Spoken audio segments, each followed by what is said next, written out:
विस्फोटक न्यूज के प्रायोजक हैं red pro real estate developers.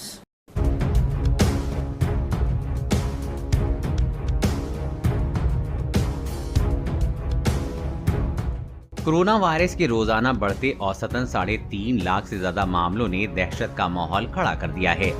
अस्पतालों में ऑक्सीजन की कमी से लगातार लोगों की मौत हो रही है। लोग बेबसी के साथ इस भयानक तमाशे को देखने को मजबूर हैं। इस बीच हेल्थ एक्सपर्ट भी लोगों से सुरक्षित रहने और संयम बरतने की अपील कर रहे हैं। कई विशेषज्ञों ने लोगों को सावधानी बरतने की सलाह दी है। फोर्टिस अस्पताल के चेयरमैन डॉक्टर अशोक सेठ ने हवा में कोरोना संक्रमण पर विशेष जानकारी दी।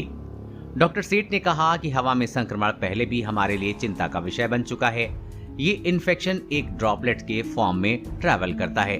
ये ड्रॉपलेट खांसते, छींकते या बोलते वक्त बाहर आते हैं, लेकिन ड्रॉपलेट बड़े होने की वजह से ये ज्यादा दूर नहीं जा पाते और कुछ दूरी के बाद जमीन पर गिर जाते हैं। इसलिए लोगों को कम से कम 6 फीट की दूरी बनाने की सलाह दी जाती है।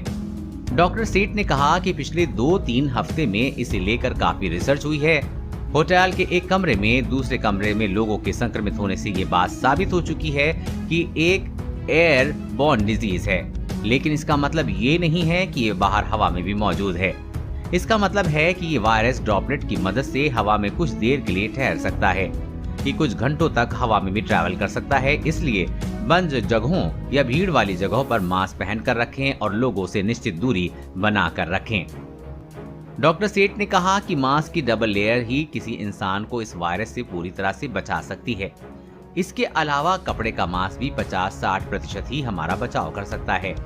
मास्क ऐसा होना चाहिए जो हमारे मुंह और नाक को चारों तरफ से सील कर दे, ताकि ड्रॉपलेट को अंदर जाने की जगह ही न मिल पाए। मौजूदा वेरिएंट बेहद संक्रामक है, इसलिए बेवजह घर से बाहर न निकलें। ध्यान रखें कि आपके कार्यस्थल और घर में भी वेंटिलेशन की पर्याप्त सुविधा होनी चाहिए।